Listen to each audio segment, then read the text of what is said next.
एक और बेटी लव जिहाद का शिकार हो गई और इस बार भी बेटी इकलौती थी, करोड़पति परिवार की थी, घर में नौकर चाकर थे, गाड़ी बंगला था। आज की डेट में यही पूरी योजना के अंतर्गत किया जा रहा है। इकलौती बेटियों को टारगेट किया जा रहा है, करोड़पति परिवार की बेटियों को टारगेट किया जा रहा है कि जिससे बेटी भी आ जाए, धन भी आए, धर्म भी आए, बेटी भी आए।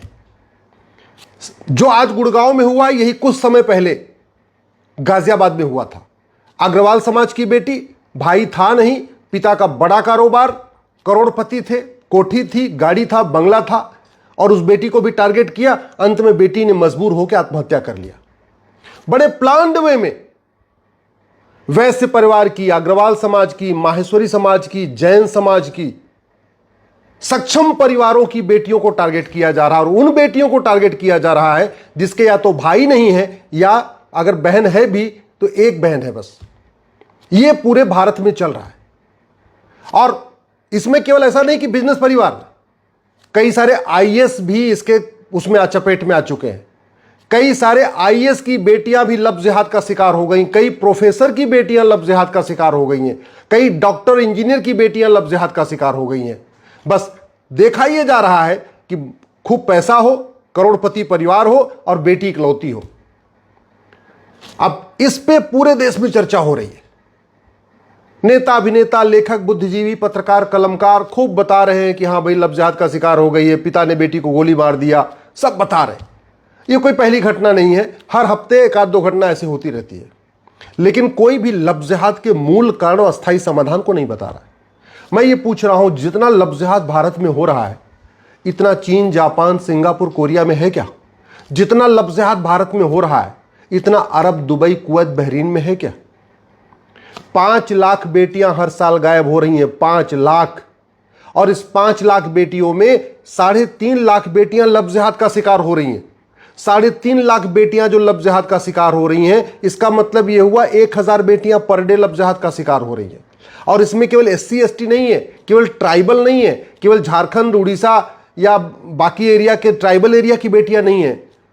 ब्राह्मणों की बेटियां हैं, क्षत्रियों की बेटियां हैं, वैश्य की बेटियां हैं, अग्रवाल समाज, माहेश्वरी समाज, जैन समाज, मारवाड़ी समाज की बेटियां हैं, इंजीनियर, डॉक्टर की बेटियां हैं, कलेक्टर, कप्तान की बेटियां हैं, प्रोफेसर्स की बेटियां हैं। बड़े प्लान्ड वे में हो रहा है, लेकिन इसके मूल कारण पे चर्चा नहीं हो रही है, अस्थायी समाधान पे चर्चा नहीं हो रही। लव जिहाद की शुरुआत होती है फर्जी सोशल मीडिया अकाउंट बना के। फर्जी नाम से व्हाट्सएप अकाउंट, फर्जी नाम से फेसबुक अकाउंट, फर्जी नाम से इंस्टाग्राम अकाउंट, फर्जी नाम से ट्विटर अकाउंट। मैं ये पूछ रहा हूं, इस फर्जीवाड़े को रोकने के लिए BNS में एक नया चैप्टर क्यों नहीं जोड़ा जा रहा है? क्यों नहीं हम फर्जी अकाउंट को सीरियस क्राइम डिक्लेयर कर रहे हैं कि जो आदमी गलत नाम से फेसबुक, ट्विटर, इंस्टाग्राम या किसी भी सोशल मीडिया पे अकाउंट पे गलत नाम छापेगा, गलत नाम से अकाउंट बनाएगा, उसको 10 से 20 साल सजा होगी। हम ये काम कर दें, फर्जी अकाउंट खत्म, फर्जी अकाउंट खत्म, तो लव जिहाद में फंसने का आधा खतरा खत्म।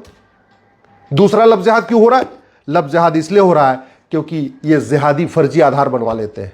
आधार क्यों बन रहा है? क्योंकि आधार 2000 रुपए में बन जाता है।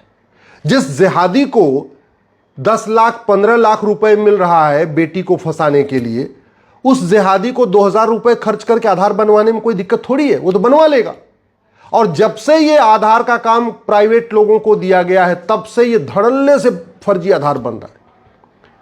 मैं पहले भी कई बार कह चुका हूं, पोस्ट ऑफिस को आधार का नोडल सेंटर बनाइए। आधार केवल पोस्ट ऑफिस पे बनना चाहिए और कहीं नहीं बनना चाहिए। पोस्ट ऑफिस सेंट्रल गवर्नमेंट के अंडर में है। पोस्टमैन के पास कोई काम नहीं है, पोस्ट ऑफिस में कोई काम नहीं है, तो कम से कम पोस्ट ऑफिस को 2 काम दे दीजिए कि आधार पोस्ट ऑफिस में बनेगा, वोटर ID पोस्ट ऑफिस में बनेगी।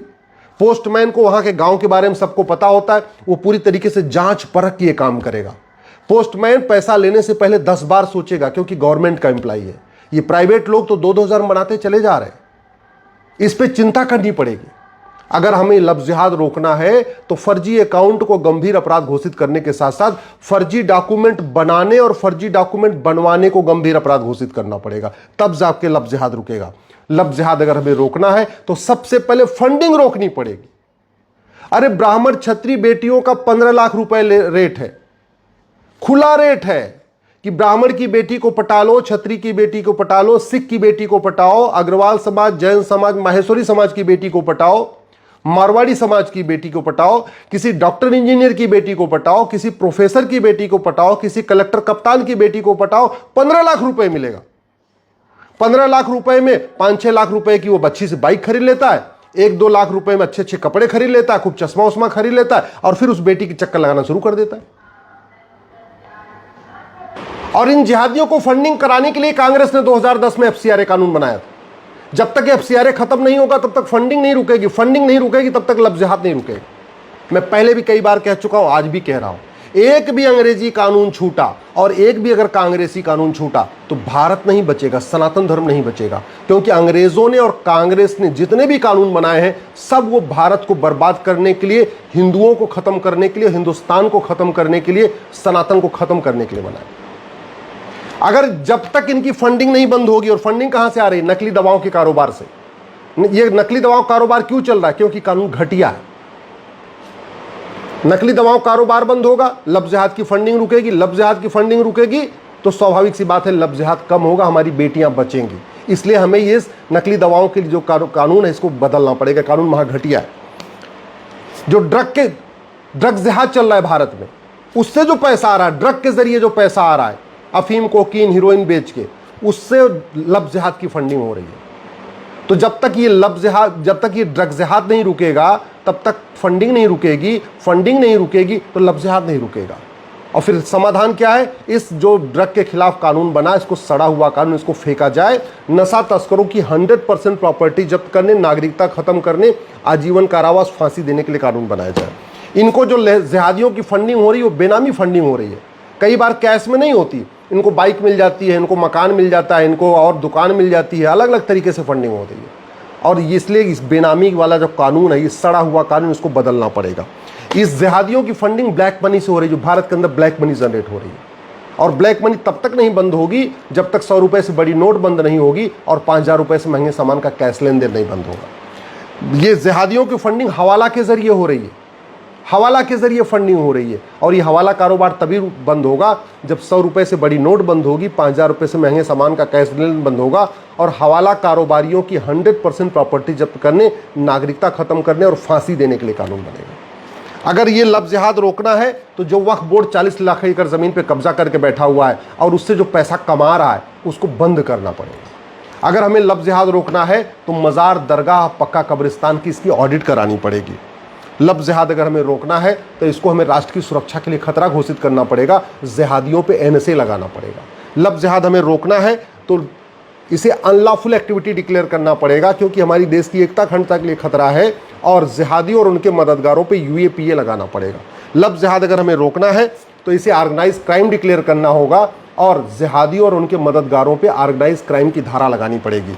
अगर हमें लफ्ज़ जिहाद रोकना है तो इन जिहादियों का narco polygraph brain mapping test करके पूछना पड़ेगा कि कौन कौन है तुम्हारे पूरे सिंडिकेट में। एक आदमी जो सामने दिखता है लफ्ज़ जिहाद करता वही नहीं होता, उसके कम से कम 10 आगे 10 पीछे भी होते हैं। पूरा गैंग होता है इनका, और वो गैंग का नाम नहीं बताता। कैसे बताएगा? बताएगा तब जब नार्को पॉलीग्राफ ब्रेन मैपिंग कानून बनेगा। इन जिहादियों को पकड़ के इनका narco polygraph brain mapping test होगा और टेस्ट करके पूरे गैंग के बारे में पता किया जाएगा और पूरे गैंग को जेल में डाला जाएगा। पूरे गैंग की प्रॉपर्टी जब्त होगी। जब पूरे गैंग को सजा मिलेगी तब जाके लफ्ज़ जिहाद रुकेगा। लफ्ज़ जिहाद रोकना है तो हमें इस घटिया नागरिकता वाले कानून को बदलना पड़ेगा, जो 1955 में बना था, नेहरू जी ने बनाया था। हमें लफ्ज़ जिहादियों की नागरिकता खत्म करने के लिए इसमें प्रावधान करना पड़ेगा। जो आदमी लफ्ज़ जिहाद करे उसकी नागरिकता खत्म कर दीजिए, उसके पूरे परिवार की नागरिकता खत्म कर दीजिए, तब जाके खौफ पैदा होगा। लफ्ज़ जिहाद रोकना है तो ये जिहादी जो पैसा दे के थानेदार को गलत जांच करवा लेते हैं, बाद में पैसा दे के जज से गलत फैसला लेते हैं, जो पैसा दे के बाद में ज़मानत ले लेते हैं, इस भ्रष्टाचार वाले कानून को बदलना पड़ेगा। ये जितना जमानत मिल जाती है, सबूत के अभाव में छूट जाते हैं, ये दुनिया भर का जो चलता है, ये सब उसका मूल कारण है भ्रष्टाचार। और भ्रष्टाचार का मूल कारण है घटिया कानून। अगर हमें लफ्ज़ जिहाद रोकना है तो पहले माइनॉरिटी मेजॉरिटी का कॉन्सेप्ट खत्म करना पड़ेगा। इनको जो माइनॉरिटी के नाम से प्रोटेक्शन मिला हुआ है इसे हमें बंद करना पड़ेगा। कोई ज़रूरत नहीं माइनॉरिटी मेजॉरिटी की। कहीं संविधान में नहीं लिखा है कि माइनॉरिटी कमीशन बनाओ, माइनॉरिटी फिल्म मिनिस्ट्री बनाओ और मजहब के आधार पर लोन दो, मजहब के आधार पर वजीफा दो। संविधान तो इसका विरोध करता है। अगर हमें लफ्ज़ जिहाद रोकना है तो भारत में ये मदरसा बंद करना पड़ेगा, मिशनरी स्कूल बंद करना पड़ेगा, मैकाले स्कूल बंद करना पड़ेगा, मॉन्टेसरी स्कूल बंद करना पड़ेगा और भारत में 10वीं तक समान शिक्षा लागू करना पड़ेगा। सभी 16 साल तक के बच्चे केवल और केवल भारतीय भाषा में पढ़ेंगे, भारतीयों के बारे में पढ़ेंगे, भारतीय महापुरुषों के बारे में पढ़ेंगे और कोई न विदेशी भाषा पढ़ेगा, न विदेशी किताब पढ़ेगा, न विदेशी रिलीजन के बारे में कुछ नहीं, सब केवल भारतीय। तब जाके लफ्ज़ जिहाद रुकेगा। और लफ्ज़ जिहाद रोकना है तो सबसे पहले हमें एक पुलिस चार्टर लागू करना पड़ेगा कि एक घंटे के अंदर FIR हो और 1 महीने के अंदर जांच पूरी हो। जुडिशल चार्टर लागू करना पड़ेगा कि जज की अकाउंटेबिलिटी होगी कि वो साल भर के अंदर फैसला दे, justice within year, justice for all. जब हम इसको करेंगे तब लफ्ज़ जिहाद रुकेगा। नहीं तो एक बार याद रखना, कितना भी मजबूत पेड़ हो, एक एक डाल काटते जाइए, एक दिन पेड़ खत्म हो जाएगा। कितना भी बड़ा तालाब हो, एक एक बाल्टी पानी निकालते जाइए, एक दिन तालाब सूख जाएगा। कितना भी आपके बैंक के खाते में पैसा हो, पर डे कुछ न कुछ निकालते जाइए, एक दिन आपका बैंक का खाता खाली हो जाएगा। जो काम हमारे पूर्वजों ने किया अफगानिस्तान में, अगर वही काम हम आज भी करते रहेंगे तो ख़त्म हो जाएंगे। जो काम हमारे पूर्वजों ने पाकिस्तान में किया, हम भी वही काम करते रहेंगे तो ख़त्म हो जाएंगे। जो काम हमारे पूर्वजों ने बांग्लादेश में किया, हम भी वही काम करते रहेंगे तो ख़त्म हो जाएंगे। 9 राज्यों से ख़त्म हो चुके हैं, 800 जिलों में से 200 जिलों में ख़त्म हो चुके हैं, 6000 तहसीलों में से 1500 तहसीलों में ख़त्म हो चुके हैं और लफ्ज़ जिहाद के कारण पर डे 1000 बेटियां कम हो रही हैं। याद रखना, अगर मैं जिन कानूनों की बात मैं कर रहा हूं, अगर इनको बना दिया गया 90% लफ्ज़ जिहाद रुक जाएगा। और अगर ये कानून नहीं बने तो 25 साल के बाद आपके यहाँ भी बहुत भयानक शुरुआत होगी, आपके घर में भी भयानक शुरुआत होगी।